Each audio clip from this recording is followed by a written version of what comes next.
The siren was the last thing he heard in his old world. Minutes before, he had been sitting in the back of a taxi, the marks of leather cuffs still faint and warm around his wrists, turning over something his handler had said to him that night at the club. "You submit beautifully, but you've never once truly knelt for someone." He'd smiled at that, a little bitterly, because it was true. He liked the feeling of being held, of being owned in the small, contained hours of a scene, the collar going on, the rules being laid out, the relief of not having to be in charge of himself for a while. But at 28, he had never once found anyone worth handing himself over to completely. Just strangers in dim rooms, safe words whispered into microphones clipped to collars, and mornings after that dissolved like sugar in water, leaving nothing behind but the faint ghost of rope marks and the same old hunger, unanswered again. He remembered thinking, staring out the taxi window at the rain-streaked city lights, that maybe he was simply built wrong, that the things he wanted, to be chosen completely, to be owned so thoroughly that he never had to wonder again whether he was safe, didn't actually exist outside of contracts and safe words and hourly rates. Then headlights, too close, too fast, a scream of brakes that didn't have time to matter, darkness that had no bottom, no texture, nothing at all, and then impossibly a ceiling. When his eyes opened again, the first thing he understood was that the ceiling above him was wrong, too high, carved with an old-fashioned cornice, gilded at the edges, a crystal chandelier hanging with the lazy, expensive stillness of something that had never once flickered through a single power outage in its life. The second thing he understood was that the hands resting on top of the blanket were not his hands. Slimmer, paler, fingers long and elegant, the nails filed to a careful, groomed edge that no working adult in his old life had ever had time for. Whitmore, not he was Whitmore now. The body's memories arrived in a flood he had no defense against, pouring into him with the merciless efficiency of water finding every crack in a dam. Nathaniel Whitmore, 22 years old, the illegitimate son of the chairman of the OL Group, one of the city's most formidable dynasties, a name that opened doors and closed courtrooms in equal measure. His mother had died when he was young, quietly, of an illness that had gone untreated for too long because there hadn't been money for it, and he'd been brought into the Hart mansion not out of love, but because the family's reputation could not survive the scandal of an unclaimed child growing up in visible poverty, photographed one day by the wrong tabloid. From that day forward, Nathaniel had learned exactly one lesson worth learning, and he had learned it in his bones. To survive in this house, you had to be good, obedient, flawless.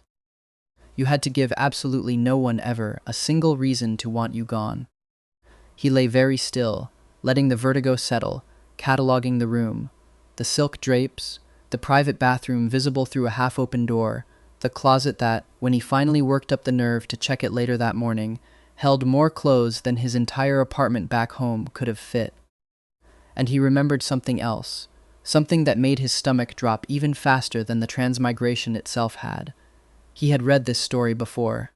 Moonlight, Unforgiving, a BL novel he'd devoured over a string of sleepless nights back when he still had a body of his own. A story he'd loved specifically because the male lead was exactly his type. Cold, commanding, utterly certain of himself. The protagonist was Julian Hart, the eldest legitimate son, an alpha of the highest tier, cold as a closed door and twice as unreadable. And Nathaniel Whitmore, the body he was currently wearing like a borrowed coat, still warm from someone else's life, was the villain. Not a cartoonish villain, but a pitiable one, consumed by jealousy of his golden half-brother, quietly sabotaging every relationship Julian tried to build with anyone who might have made him happy, planting doubt here, a manufactured slight there, until his schemes finally unraveled in the book's third act, and he died in an accident that the narrative made very clear had been engineered by his own choices, finally catching up to him on a rain-slicked highway, not unlike the one that had just killed the man now occupying his body. He lay very still, letting the vertigo settle, and then laughed, quiet, disbelieving, into the dark, a hand pressed over his own mouth to muffle the sound. Fine, compared to actually dying, this is still an upgrade. He had no intention of repeating that man's fate. His plan formed itself with the speed of long practice. He had, after all, spent an entire lifetime learning how to make himself small enough to survive in places that didn't want him. It was simple, even elegant. Play the gentle, undemanding little brother. Stay out of the inheritance war entirely. Stay far, far away from anything resembling the villain's arc. No scheming, no jealousy, no manufactured slights. Survive quietly, become financially independent as fast as this new, absurdly privileged body would allow, and leave this gilded, watchful house the moment he legally could. He did not know, lying there in the dark with a stranger's heartbeat pounding unfamiliar rhythms in his chest, that the plan would collapse before the sun had fully risen the next morning. Breakfast at the Hart mansion happened in a silence so precise it felt almost liturgical, conducted by staff who moved like they'd rehearsed it. The chairman read his paper, folded once, never twice. His wife sipped her tea without a sound, her spoon never once touching the porcelain, and Nathaniel, according to the body's old, well-worn habits, always ate quickly and quietly, eyes down, taking up as little space in the room as a shadow could, as though he'd once done the math on exactly how much presence he was allowed, and had never risked going over. He was fully prepared to keep doing exactly that when the door opened. Julian Hart walked in. A charcoal gray suit fit him the way tailoring only fits men who have never once had to think about the price of anything. He was tall, built with the kind of restrained strength that didn't need to announce itself with gym selfies or rolled sleeves. The strength of someone who worked out because discipline was a language he spoke fluently, not because he needed anyone to notice. His face was cold to the point of near blankness, the face of a man who had learned very early that emotion, displayed, was a weakness someone would eventually use against him. But his eyes, a deep, dark amber, almost gold in the morning light through the tall windows, held something that was difficult to name, watching, calculating, waiting, as if for something that hadn't happened yet but was already, somehow, overdue. "Morning," Nathaniel said, pitching his voice soft and small, exactly the way the script called for. Julian didn't answer right away. He stood there for several seconds, long enough that the housekeeper pouring coffee actually paused mid-pour, his gaze moving over Nathaniel's face with an attentiveness that made the air in the room feel thicker, harder to breathe. Then he sat down, directly across from Nathaniel, instead of in his usual seat beside his father, close enough to the head of the table that the shift did not go unnoticed. Hart's eyebrows lifted a fraction, the smallest possible acknowledgement. She said nothing, but her spoon finally clinked once against the cup. "Sleep well?" Julian asked. His voice was low and flat, and yet it landed on Nathaniel's skin like something with weight to it. "Yes, thank you." Nathaniel kept his eyes down, focused on the eggs he had no appetite for. "What happened to your wrist?" Nathaniel's stomach dropped. He glanced down to find his sleeve had ridden up slightly during the reach for his water glass, revealing a faint bruise, a strange, impossible carryover from the accident in his old world, a mark that had somehow followed him across the boundary between one life and the next, as though the universe had insisted on keeping some kind of receipt. He tugged the fabric back down, too quickly, and immediately regretted the speed of it. "I tripped. During exercise," he said, keeping his tone even, bland, unremarkable, the exact tone of someone with nothing to hide. Julian's eyes stayed on his wrist for one more second before finally lifting away. But the way he'd looked, not the mild concern of a half-brother making polite conversation over eggs, but something closer to an inventory, something that catalogued and possessed, sent a chill straight up Nathaniel's spine, and not entirely an unwelcome one, which alarmed him more than the look itself had. "This is wrong." He remembered clearly that in the original novel, Julian Hart barely acknowledged Nathaniel Whitmore's existence, treated him with a distant, formal courtesy right up until the moment the villain's schemes were exposed, and the narrative needed him to feel appropriately betrayed.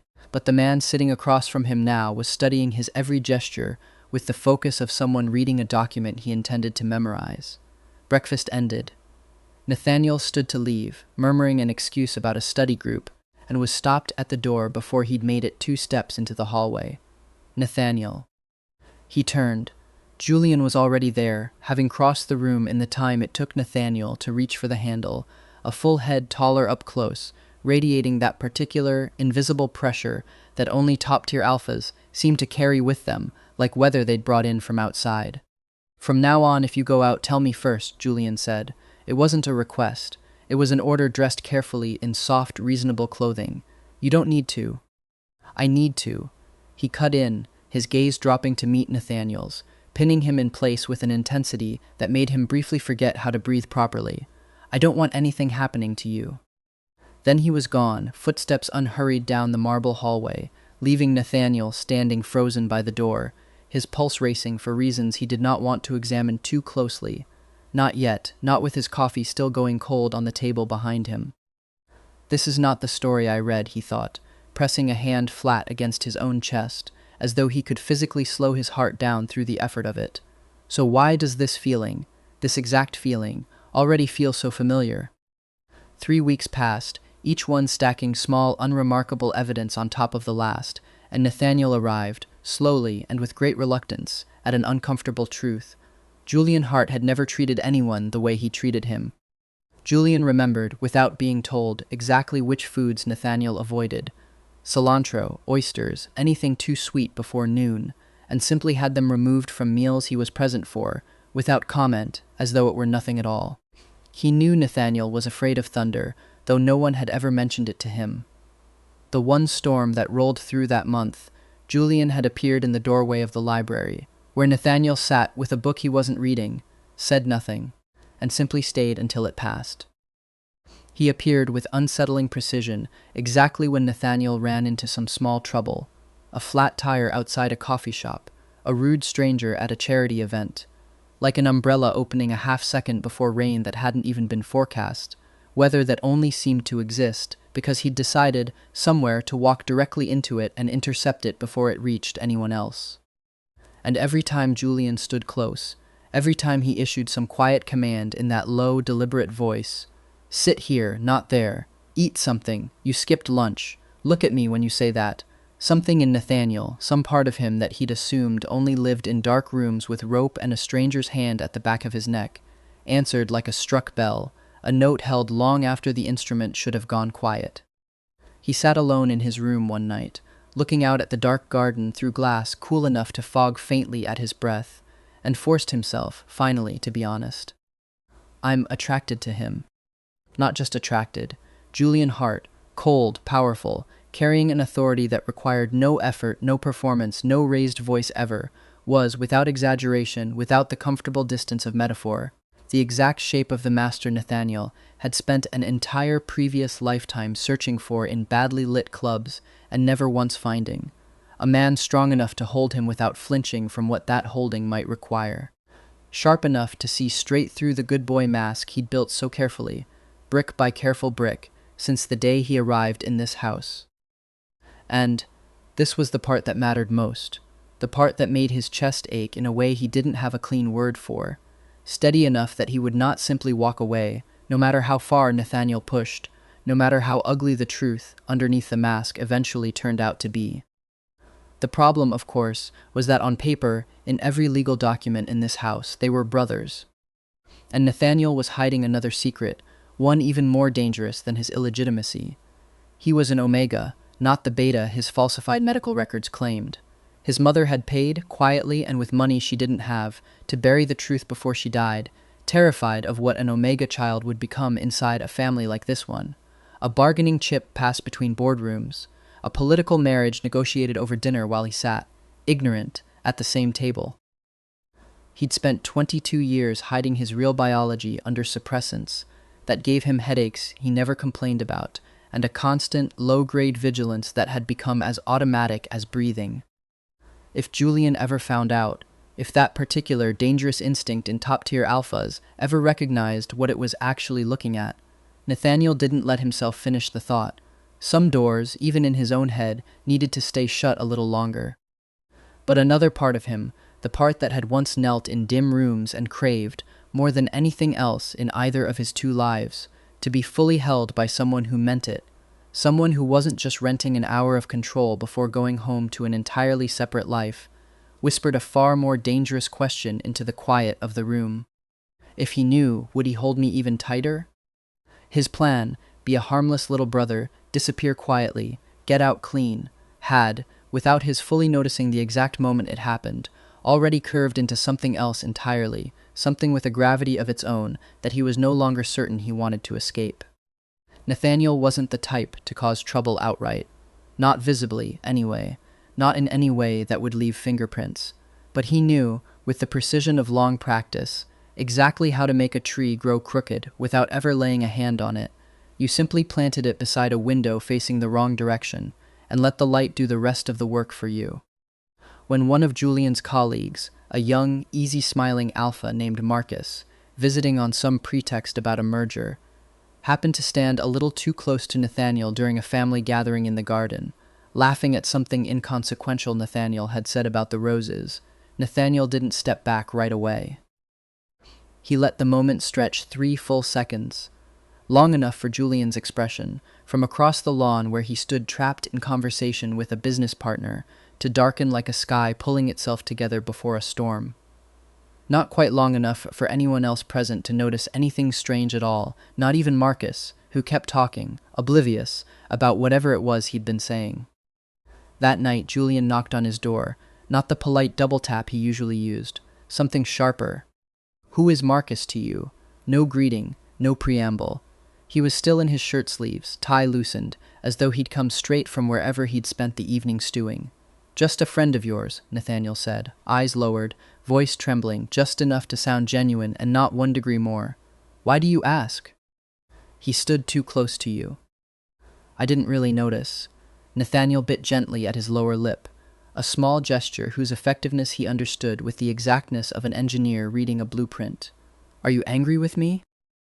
There was a long pause, long enough that Nathaniel could hear the grandfather clock somewhere down the hall marking the seconds.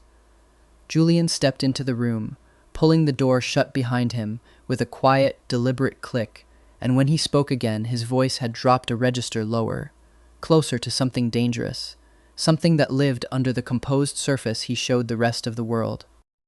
"Not angry at you." He came to stand in front of Nathaniel, tall, imposing, but not touching him, only close enough that Nathaniel could feel the warmth radiating off him like standing too near a fire he hadn't decided yet whether to step into. "I just don't like it when other people stand that close to you." "I'm your brother," Nathaniel murmured, deliberately leaning on the word, a blade with 2 edges, half reminder, half provocation, and he watched with something close to fascination, exactly how it landed. Julian's jaw tightened, a muscle jumping once at the hinge. "I know." He said nothing else, just stood there a few seconds longer, his gaze moving across Nathaniel's face as if committing it to memory against some future loss, or fighting something coiled beneath that careful, controlled exterior that he had no name for and no framework to process.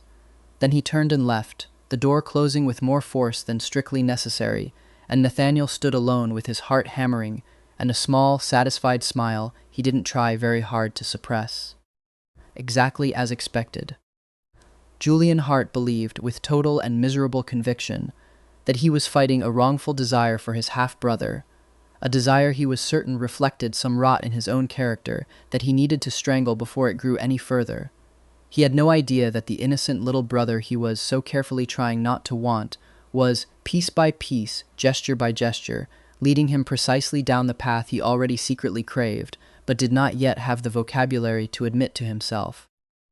Some nights, Julian came to Nathaniel's room with flimsy excuses, a question about his coursework that could have waited until morning, about the volunteer program he was involved in at the children's hospital, about anything at all that could justify 5 more minutes in the same room.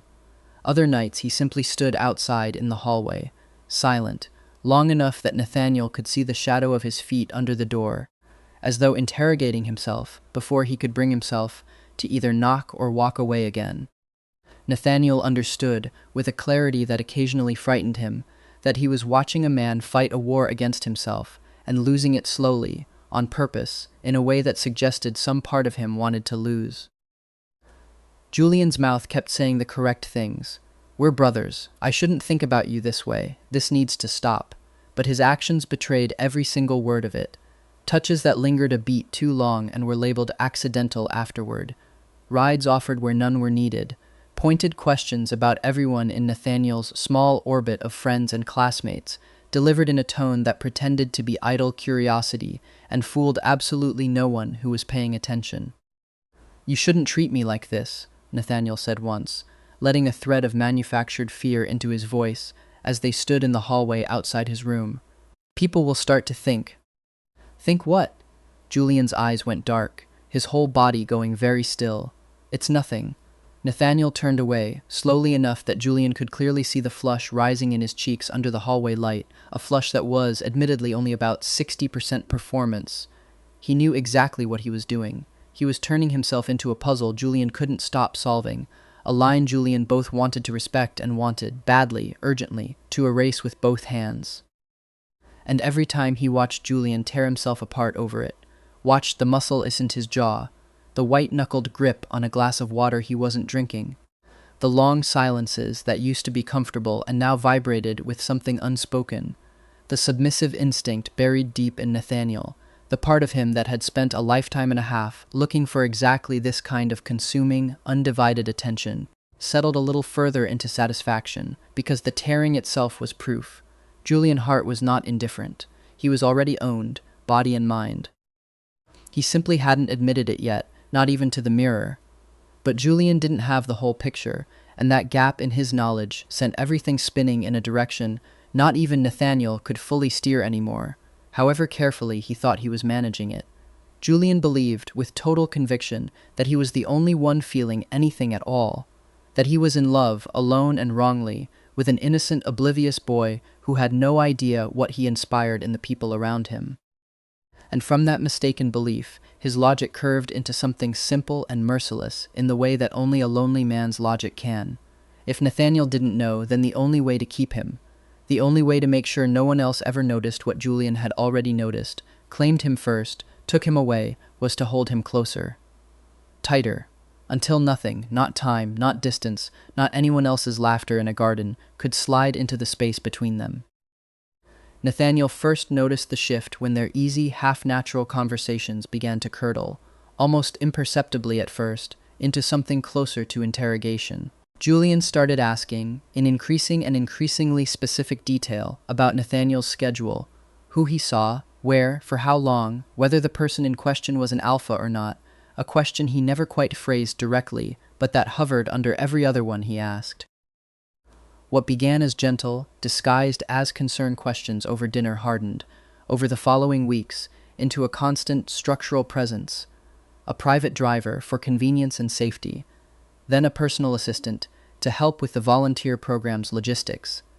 Someone Nathaniel understood immediately, from the careful way she avoided certain questions, was there to report back on his every movement to someone who was paying her considerably more than the job description suggested. The original novel, the one where Julian Hart hadn't been the cold but fundamentally just protagonist, moving steadily toward a hard-won happy ending with someone else entirely, was warping, quietly, irreversibly, at every edge. Secondary characters who'd once shaped that story, friends from university, business partners who'd become genuine confidants, even a few brief, tender romances the book had mentioned only in passing before the real love interest arrived, were being pushed to the margins one by one, not by Nathaniel's hand, not directly, but by Julian's own obsession, which was already, entirely without outside help, clearing the field of anything and anyone who might threaten his exclusive, unspoken claim. To outsiders, to the staff who whispered in the kitchen, to the family friends who noticed and said nothing. The story looked painfully familiar, a shape they'd all seen before in other families, other headlines, a powerful alpha slowly losing his grip on reason over an innocent younger sibling who deserved better, deserved rescue. No one saw the other half of it, the half that mattered.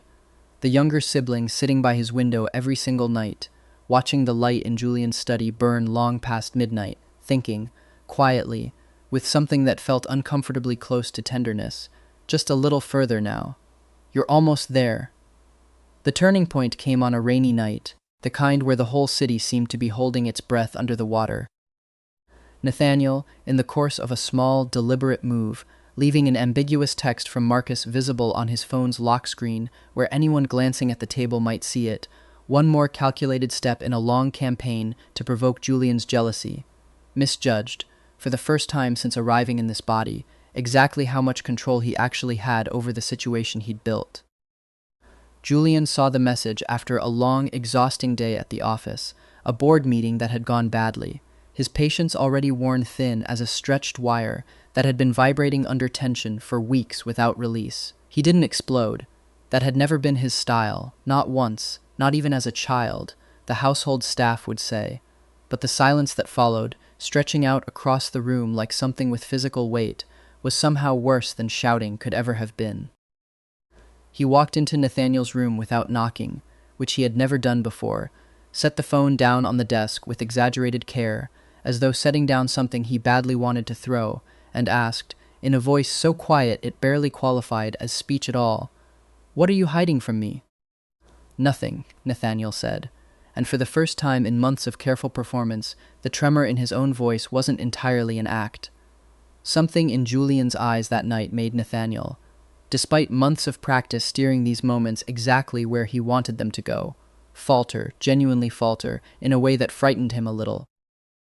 It was the look of a man standing at the edge of a cliff in the dark, no longer certain whether stepping forward was right or wrong, but no longer capable of stepping back either, the ground behind him having quietly crumbled away sometime in the last several weeks without his noticing. "I don't want to scare you," Julian said, and for the first time his voice cracked, just slightly, just enough that Nathaniel heard it and understood, with a jolt that he was hearing something real. "But I can't let you stand that close to anyone else. I've tried. I can't."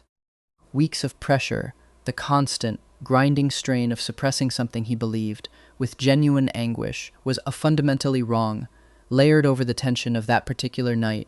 The board meeting, the rain, the phone on the desk like an accusation, finally became too much for the body Nathaniel was borrowing to carry without breaking. He suffered a severe panic attack that night, his chest seizing, his vision narrowing to a pinpoint, the room tilting sideways in a way that had nothing to do with transmigration and everything to do with a very human nervous system finally reaching the end of what it could absorb. The family physician would later attribute it, in a private conversation with the chairman, to years of accumulated psychological stress dating back to childhood, compounded significantly by the pressures of recent months.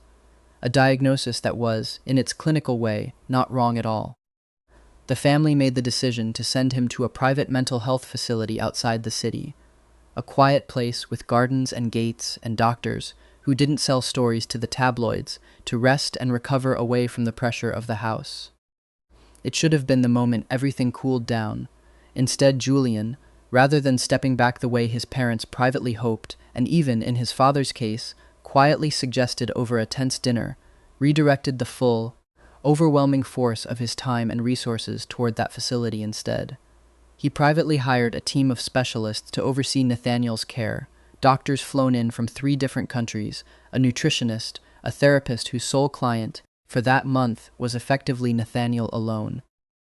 He visited every single day without exception, regardless of how demanding his own schedule became, canceling meetings that had been booked for months, and began inserting himself into every small decision related to the treatment, which medications, which therapist, which visiting hours, until the staff at the facility began quietly referring to him, among themselves, as the Shadow. Nathaniel, lying in the quiet of his room at the facility with sunlight coming soft through gauze curtains, watched Julian sit beside the bed every afternoon, gripping his hand as though letting go might make him disappear entirely, evaporate like mist, and understood something with total clarity. His plan had succeeded far beyond what he'd originally intended, further than he'd known to hope for. Julian Hart was no longer the cold man carefully suppressing his feelings behind a wall of good manners. He had become, fully and without reservation, exactly what Nathaniel had always wanted, across 2 entire lifetimes of wanting, a man willing to set aside everything else in his life, his company, his reputation, his own peace of mind, just to keep hold of him. The cost of that, for both of them, was only beginning to climb, and neither of them yet knew how high it would eventually go. The secret came apart not because of a scheme, not because Nathaniel let something slip in a weak moment, but because of a routine blood panel that any patient at the facility would have had run as a matter of course. During his time in treatment, Nathaniel underwent a full medical workup as part of the intake process, and the results, when they finally landed on the appropriate desk 2 weeks later, revealed 2 things no one in the Hart family had ever once suspected, not even in idle speculation. First, Nathaniel Whitmore was an omega, not the beta his falsified records had claimed for 22 consecutive years, records that had cost his mother more than the family would ever know to arrange. Second, and this was the real detonation, the one that would echo through every room of that house for weeks. A routine genetic cross-match run automatically during the workup, standard procedure for any patient whose family history included claims of shared parentage, revealed that Nathaniel carried no biological relation to the OL chairman at all. None. Not a fraction of a percentage point that could be explained by statistical noise. The investigation that followed, quietly pushed forward by Mrs. Hart herself, once suspicion took hold of her and would not let go, dragging in old employment records and a private investigator whose discretion cost a small fortune, uncovered the truth at last. In the difficult years before she died, working 2 jobs and hiding a pregnancy from a man who would have made her life considerably harder if he'd known, Nathaniel's mother had been involved with someone else before her relationship with the chairman had properly begun. The child she'd carried into this house, desperate and out of options, had never in fact been his. She had likely never known for certain herself, or had known and chosen, for reasons that died with her, never to say. The mansion shook with the news, the way old houses shake with distant thunder, not visibly but felt in every room at once. Nathaniel, hearing it relayed to him gently by a facility counselor who had no idea what she was actually delivering, felt something strange rise in his chest. Not shock, not really, not even surprise, but something closer to relief so total it nearly buckled his knees. The final barrier, the one that had made both of them tear themselves apart for months, the one line that even in his most private fantasies he had never quite managed to erase, had simply dissolved on its own, without him having to lift a single finger toward it. Julian was told before Nathaniel was, summoned into his father's study on a Tuesday morning with no warning of what awaited him. He stood there, listening to the entire truth unfold across an excruciating 15 minutes, and for one rare, unguarded moment his usually unreadable face simply broke open, not from grief, not from anger, but from something so overwhelming, so entirely without precedent in his controlled adult life, that he had to brace a hand flat against the desk to keep himself upright, his knuckles white against the dark wood. Not my brother, never was, not for one single day. He came to Nathaniel that same night, well past visiting hours, ignoring every protocol the facility had painstakingly established, brushing past a night nurse who took one look at his face and simply stepped aside. When he stepped into the room, moonlight cutting a pale stripe across the floor, he said nothing for several long seconds, just looked at Nathaniel as though seeing him properly, completely, for the very first time in his life. "Do you know yet?" His voice was hoarse, stripped down to something raw. Nathaniel nodded, his eyes stinging with tears that were, for once, not entirely a performance. "I just found out, an hour ago." Julian crossed the room in 3 long strides, sat on the edge of the bed, and, for the first time in all these months of agonized restraint, of touches labeled accidental and hands pulled back a half-second too soon, reached out and touched Nathaniel's face without hesitation, without a single flicker of the guilt that had governed every previous moment between them. "I tried not to think of you this way," he murmured, his voice unsteady with feeling he'd kept buried under years of practice and months of increasingly desperate denial. "I told myself 100 times, 1,000 times, that it was wrong, that I was sick for feeling it, but there was never a single day, not one, that I stopped thinking about you." Nathaniel reached up, caught his wrist, and pressed that hand more firmly against his own cheek, closing his eyes against the warmth of it. "Me too," he whispered, and this time, not a single word of it, not one syllable, was performance. News of the relationship spread through the family faster than anyone had anticipated, faster than the servants could even properly gossip about it before it reached the top. Against everything Nathaniel had feared through 2 years of careful vigilance, the first reaction from the chairman and Mrs. Hart wasn't anger. It was a strange, misplaced, entirely human relief. "At least," Mrs. Hart said to her husband, alone in their room that first night, her voice low and hopeful in a way it hadn't been in months, "if it's Nathaniel, maybe Julian will finally calm down." She had watched her elder son for months, after all, with a mother's particular, helpless kind of dread. The excessive attentiveness that had no obvious explanation, the barely hidden jealousy at charity dinners, the growing habit of control that had crept, month by month, from concern into something closer to management, and in her worry, In the exhausted hope of a woman who had run out of other theories, she had convinced herself that if Julian finally, openly had the object of whatever storm was building in him, that storm would settle. That love, once returned and no longer forbidden, would naturally soften into something gentler, something that looked more like the rest of their family. It was, without question, a catastrophic miscalculation, one she would spend the following months slowly, painfully understanding the full scope of. She had no way of knowing. No one in the family did, not even the household staff who saw more than anyone gave them credit for, that most of what they'd witnessed over the past months hadn't been the one-sided unraveling of a possessive alpha losing his grip on an innocent boy.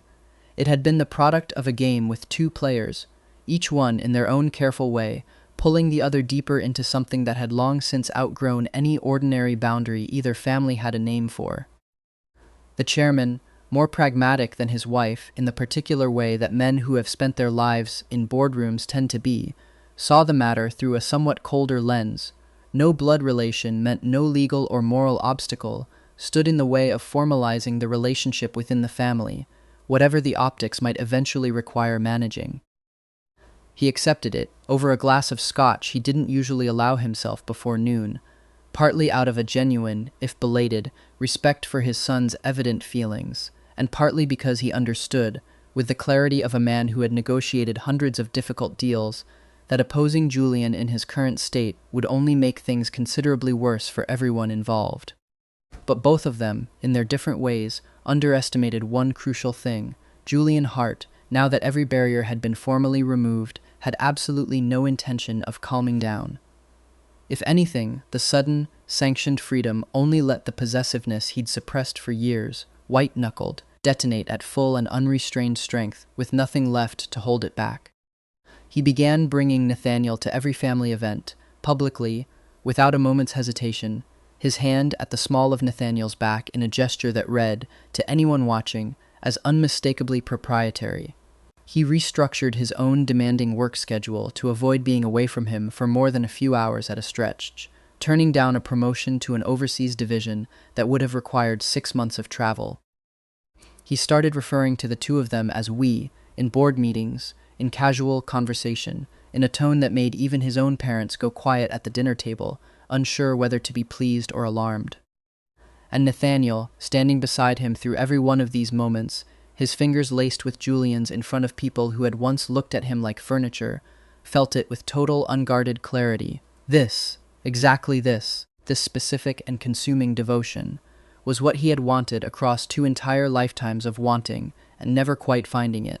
Someone who didn't just love him in private, in the safety of locked doors, but was willing to declare, to the whole watching world, without shame or concealment or careful diplomatic phrasing, that he belonged to them completely.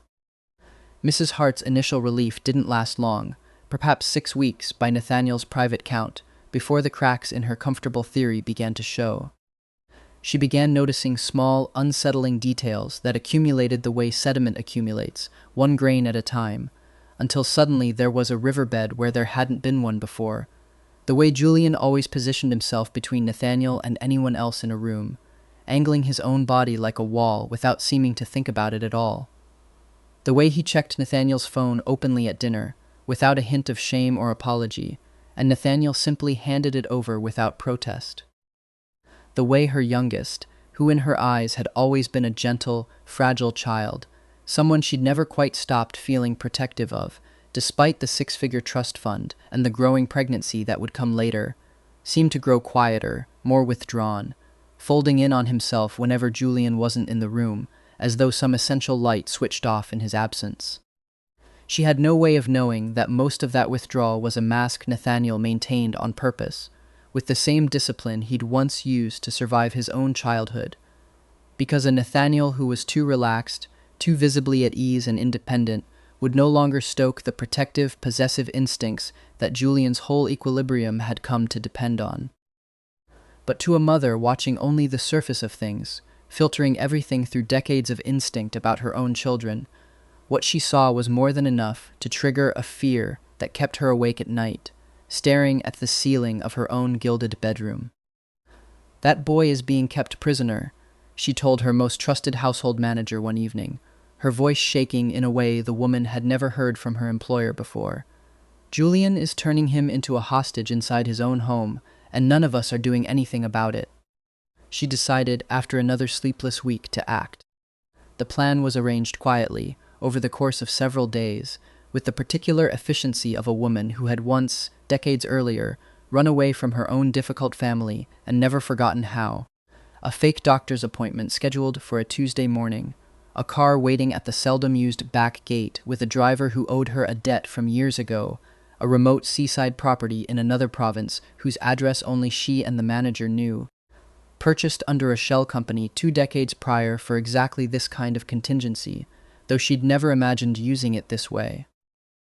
She believed, with the desperate conviction of someone choosing to believe the version of events that let her sleep at night, that if she could separate Nathaniel from Julian long enough, far enough, he might finally have the space and safety to see clearly and choose to leave. The morning Nathaniel disappeared from the mansion, escorted calmly to the waiting car by a woman he trusted and had no reason to suspect, Julian discovered it before the car had even fully cleared the city limits. A security alert on Nathaniel's phone, the one Julian had insisted on installing for safety, pinging an unfamiliar route that had nothing to do with any doctor's office on record. What followed became something the entire Hart household would still be talking about in careful whispers years later. Julian, who had always maintained an almost supernatural composure in front of his parents, who had never once, in 31 years, raised his voice at either of them, let his control slip fully and completely, for the first time anyone present could remember. He confronted both of them directly, in the main sitting room, standing in the doorway still in the shirt he'd slept in, his voice as cold as ice and cutting exactly like it, but carrying underneath it a fury so raw and so total that both of his parents instinctively took a step back, actually retreating from their own son in their own house. "Bring him back," he said, each word landing like it had been cut from glass, precise and capable of drawing blood. "Now, or I will find him myself, and I will not care in the slightest what it costs to do it. Not the company, not this family's name, not anything either of you have spent your lives building. Choose." For the first time in her life, Mrs. Hart felt genuinely, physically afraid of her own son, a fear that settled into her stomach like a stone and did not leave for days. She understood in that single suspended moment, watching his hands shake with barely restrained force at his sides, that this was no longer the composed, if distant and privately troubled, boy she had raised from infancy. This was a man entirely willing to break every remaining boundary he had left in the world in order to keep what he had already, in his own mind, decided belonged to him and no one else. The car was called back that same afternoon, still an hour from the coast. When Nathaniel walked back through the mansion doors that evening, pale and quiet from the confusion of the aborted trip, Julian was already there waiting, having stood in that exact spot, unmoving for nearly 3 hours, no accusations, no lecture, no interrogation about what he'd been told or what he'd believed. He simply crossed the space between them and pulled Nathaniel into his arms, holding him tight enough that breathing became a small negotiation between them, and murmured against his ear words meant only for the two of them, words no one else in the wide marble entryway was meant to hear. "Never let me lose you again, I mean that, never again." Nathaniel, crushed gently against his chest, fully and privately aware that this entire outcome was the direct, almost inevitable product of everything he had quietly cultivated for months, still could not stop the warmth spreading through him at the words, at the desperate strength of the arms around him. Around them both, family and staff alike looked on with open pity, watching a fragile young man being reclaimed by a man they now quietly believed had lost some essential piece of his own mind. Only Nathaniel knew the whole truth of it, standing there in the circle of arms that would never, he now understood completely, willingly let him go again. This was exactly where he wanted to be. He had never once, through any of it, wanted to be anywhere else. A few months later, sitting in a private clinic with Julian's hand gripping hers, his, hers, the pronoun still occasionally catching in his own head, an omega carrying a child the way male omegas in this world had always been able to, a biological reality no one in the room found remarkable, Nathaniel discovered he was pregnant. Julian's reaction was one nobody in the family had braced for, least of all Nathaniel, who had half expected panic, or at minimum a careful, controlled silence while he calculated the political ramifications. Instead, there was a joy so raw, so nearly unguarded, spreading visibly across a face that had spent 31 years learning not to show anything at all, that the attending doctor actually paused mid-sentence to watch it happen. "We're going to have a child," Julian said, his voice thick with a feeling he made no attempt at all to hide, one hand resting gently, almost reverently, against Nathaniel's still flat stomach, as though holding the single most precious object he had ever been permitted to touch in his entire life. "No one can separate us now. Not ever again. Not for any reason." To Julian, the child wasn't only good news. It was undeniable, unarguable proof, a permanent thread stitched directly into the future, binding their relationship into something no family board, no scandal, no anxious mother's midnight plan could ever again unpick. He informed his parents that same evening, not as a request for permission, not even as an announcement exactly, but as a flat, final declaration delivered over a dinner no one else touched. "Nathaniel and I are staying together. This child will carry the Hart name, publicly, from the day they're born. I hope you'll accept that, both of you. But whether you do or not, I want to be clear, it won't change a single thing about what happens next." The chairman, though visibly caught off guard, set down his fork and understood, within the space of a few seconds, that opposing this now would accomplish nothing beyond damaging himself. But Mrs. Hart still hesitated, still nursing a small, stubborn, and increasingly desperate hope that there might yet be some way to protect her fragile child from a man she now genuinely, quietly believed had become dangerous in ways that frightened her. Julian didn't give her much time to hesitate. Quietly but with devastating effectiveness over the following weeks, he began using every lever a corporate heir of his standing had at his disposal, applying them one at a time with the patience of a man who had learned negotiation before he'd learned to drive, delaying decisions that required his father's signature until deadlines grew uncomfortably tight, pulling back his personal involvement, and by extension his considerable social capital, from a hospital foundation project his mother had championed for years and cared about deeply, reminding the family board plainly, in a closed-door meeting that lasted 11 minutes, that the future stability of the entire company depended on the personal stability of its heir apparent, a stability, he made unmistakably clear without ever raising his voice, that existed only and exclusively when he was with Nathaniel. It wasn't, technically, a direct threat. He was careful never to phrase it as one, but the message underneath every word was unmistakable to everyone in that room. If the family kept resisting, he would, without hesitation, make things considerably more difficult for all of them, in ways both professional and deeply personal.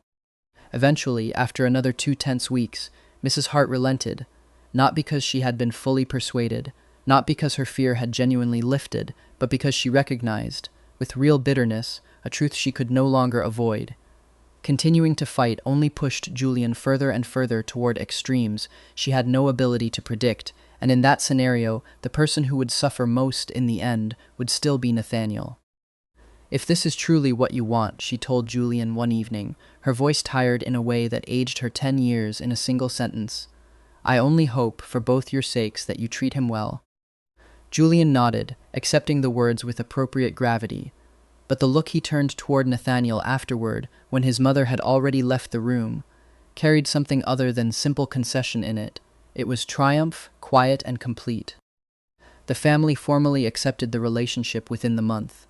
Nathaniel Whitmore, once a shadow no one in this house had bothered to properly notice, a name mentioned in passing at best, now stood beside the heir to an entire empire, carrying his child, holding a future he himself, from the very first disoriented moment he'd woken up in this borrowed body 2 years earlier, had been quietly, patiently, deliberately building toward, one calculated moment at a time. The happiness inside the mansion didn't last long before the outside world found out, the way it always eventually did in a family whose every move was worth money to someone. A former employee, bitter over being let go the previous spring during a routine restructuring he took very personally, leaked the story to a tabloid willing to pay handsomely for it. The heir to the OL group was romantically involved with his own half-brother. No mention was made, could be made, of the truth about bloodlines. That particular detail remained locked. For now, inside the family, and a very small circle of doctors bound by confidentiality agreements thick enough to choke on. Within a single day, the story caught like dry brush in a wind no one could control. Here's shocking incestuous affair, sources confirm. Nathaniel Whitmore, victim or willing accomplice. Public opinion split cleanly into two camps within hours, and neither camp was kind to anyone involved. One side called Julian Hart a dangerous predator, abusing his position and his family's wealth to control a fragile younger brother who had never had a real chance to say no to him. The other side turned its considerable venom on Nathaniel instead, calling him an opportunist, a gold digger, speculating cruelly, and at length across every comment section available, that he'd deliberately seduced his own half-brother for money and status he'd otherwise never have access to. Nathaniel, for the first time since transmigrating into this world 2 years earlier, felt the full, crushing weight of public scrutiny land on him all at once, with no warning and no mercy. He couldn't leave the house without being photographed through the car window, followed on foot by men with long lenses, ambushed with cruel words shouted by strangers outside restaurants who felt entirely entitled to an opinion on the most private parts of his life. Social media filled overnight with vicious commentary, old photographs from his university days dug up and twisted into evidence for whatever narrative each commenter had already decided to believe. Someone found and published his old dorm address. Someone else claimed, with total confidence and zero evidence, to have known him back then and to have always suspected something was off. OL Group stock dropped nearly 9% in a single trading session. A handful of long-term business partners, men the chairman had worked with for 2 decades, began quietly signaling through intermediaries that they wanted to step back from upcoming deals, citing, in careful corporate language, brand risk that needed reassessment before moving forward. Julian, though outwardly maintaining his usual composure in every public appearance, responded to the scandal exactly the way his possessive nature demanded he respond. He grew more public, not less, standing closer to Nathaniel in front of cameras that had once made both of them careful, as though issuing a direct personal challenge to anyone in the watching world who dared to judge what belonged, in his mind, to no one's opinion but his own. It only deepened the public's outrage, most of whom read the gesture, not incorrectly, as a man entirely without shame. "I'm sorry," Nathaniel told the chairman during a tense closed-door family meeting, his voice breaking in a way that surprised even him. And this time, the ache in it wasn't performance at all, hadn't been for weeks now. "I never wanted the family to suffer because of me, any of it." "This isn't your fault," the chairman said, his voice heavy with an exhaustion that had settled into his whole body over the past week. "But we need to fix this, soon, before the board meeting next month, ideally, or we're going to be having a very different conversation about succession." The whole family understood, sitting in that room, that there was only one way left to stop the bleeding: reveal, publicly, carefully, on their own terms rather than someone else's, that Nathaniel carried no blood relation to the family at all.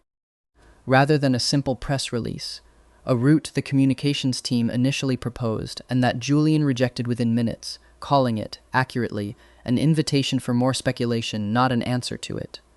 The corporate communications team, working under Julian's direct and genuinely unyielding supervision, since he trusted no one else on earth with anything touching Nathaniel's public image, decided on something far bolder and considerably more expensive: a documentary.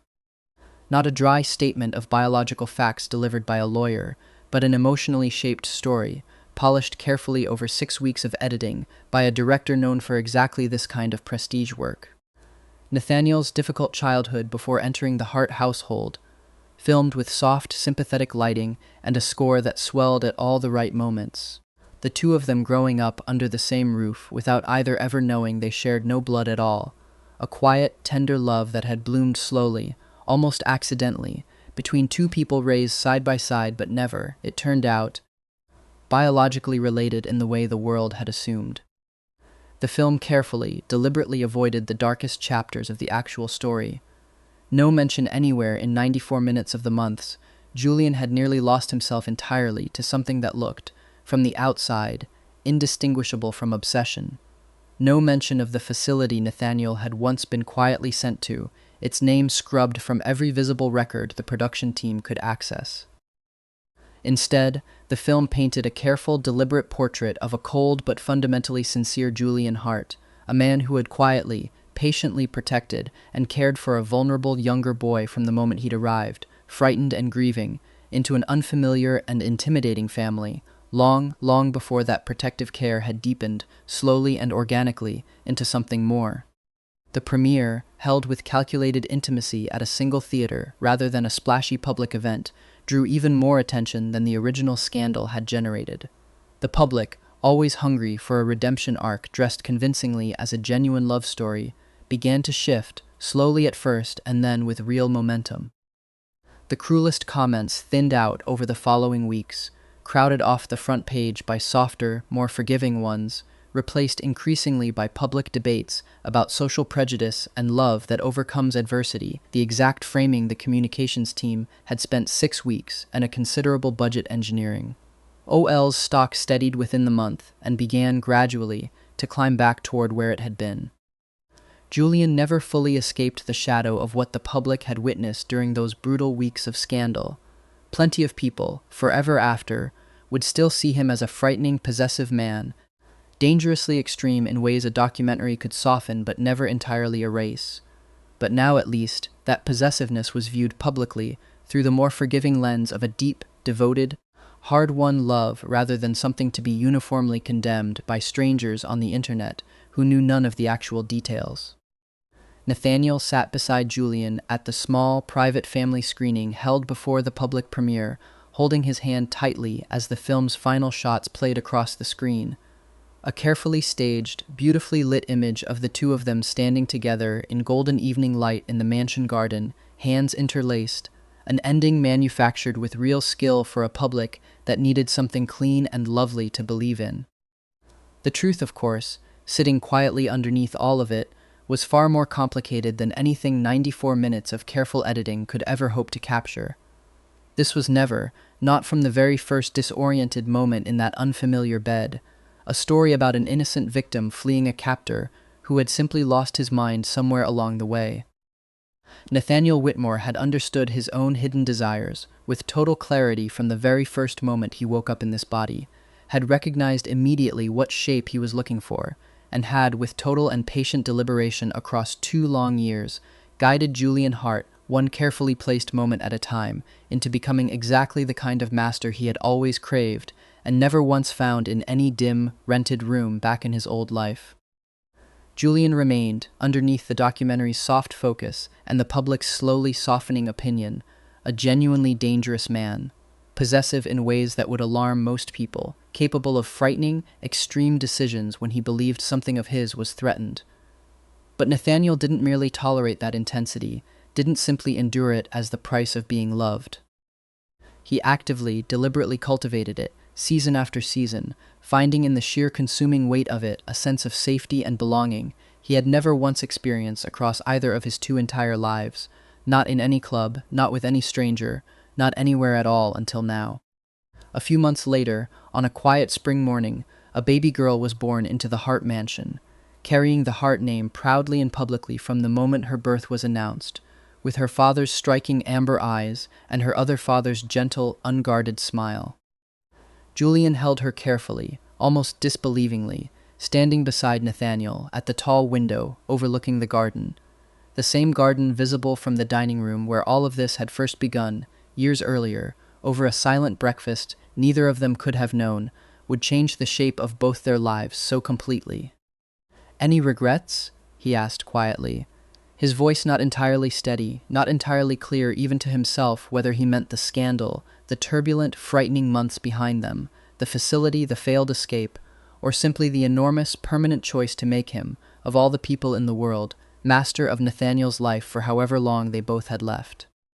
Nathaniel leaned his head against his shoulder, watching sunlight move slowly across the same lawn where he'd once let a moment stretch 3 careful seconds too long, and smiled, feeling the warm, solid weight of the child between them and the warmer, more solid presence of the man beside him. "Not a single one," he said, and this time, as with everything true between them now, it was not a performance at all. Epilogue. 10 years later, the child grew up believing, for a long time, that hers was an ordinary family.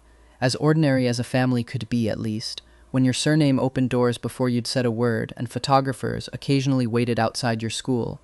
Her name was Elena Hart, and she had her father's amber eyes, and everyone agreed, her other father's habit of watching a room quietly before deciding whether it deserved her attention. By the time she was old enough to ask real questions, the scandal had faded into the specific, sanitized shape all old scandals eventually take. A Wikipedia paragraph, a documentary occasionally rerun late at night on a channel devoted to corporate biographies, a story people half remembered and mostly got wrong. She found the documentary herself at 14, curled up on the study sofa on a night when both her fathers were traveling for the foundation Julian had eventually built, the one that funded psychiatric care for young people in families too proud or too frightened to seek it themselves. She watched the whole 94 minutes twice, and when Julian came home 2 days later, she was waiting for him, in the same study, the laptop closed on the coffee table like evidence. "Is it true?" she asked. "All of it?" Julian sat down across from her, in the same measured way he approached every difficult conversation, whether in a boardroom or his own living room. "Most of it," he said, "not all of it. The real story is more complicated than 94 minutes could ever hold." Complicated how? He was quiet for a moment, choosing his words with the same care he'd once used to choose which battles were worth fighting with his own parents. "Your papa and I didn't fall in love the easy way," he said finally. "We fell in love in a way that frightened a lot of people who loved us, including, for a while, ourselves. It wasn't clean. It wasn't simple, but it was real, every step of it, and it never once stopped being real, even during the parts the film left out." Elena considered this with the particular seriousness of a 14-year-old who has just learned her parents are people and not simply parents. "Would you do it differently? If you could?" Nathaniel, who had come to stand in the doorway sometime during the conversation without either of them noticing, answered before Julian could. "No," he said, and crossed the room to sit beside his daughter, taking her hand the way he still, after everything, took Julian's without thinking about it. "We'd do almost every part of it exactly the same." He didn't tell her the rest of it, that he had chosen this, deliberately, from the very first disoriented morning, that the man across from her, still watching them both, with an intensity that had never once faded in 10 years of marriage, had become exactly the person Nathaniel had spent 2 lifetimes searching for, not by accident, but because Nathaniel had built him that way, patiently, brick by careful brick, out of a lonely alpha who hadn't known what he wanted until someone showed him. Some truths he had learned were not lies exactly, only kindnesses. The same kind of kindness the documentary itself had offered the world, a story simplified not to deceive but to protect the people living inside it. Later that night, after Elena had gone to bed and the house had settled into the particular quiet that old houses keep after midnight, Julian found Nathaniel exactly where he always eventually found him, at the same tall window overlooking the garden, watching the dark the way he'd watched it on his very first night in this body, a lifetime and a world away. "She'll understand eventually," Julian said, coming to stand behind him, arms circling his waist with the same easy, unthinking possessiveness he'd carried since the day the blood test came back, and every excuse he'd ever made to himself had simply stopped being necessary. How we actually happened. Maybe. Nathaniel leaned back into him, into 10 years of exactly this, the weight of an arm around him that had never once, not for a single day, felt like anything other than home. Or maybe some stories are better left the way we tell them. The ending's true, even if the road there got smoothed out a little. Julian pressed a kiss to the top of his head, unhurried, certain, the way he did everything now that he'd stopped fighting what he'd wanted since a rainy morning breakfast a decade earlier. Any regrets after all this time? Nathaniel closed his eyes, feeling the garden's cool night air through the old glass, feeling underneath everything entirely, permanently held. "Not a single one," he said again, the way he always did. "Not one."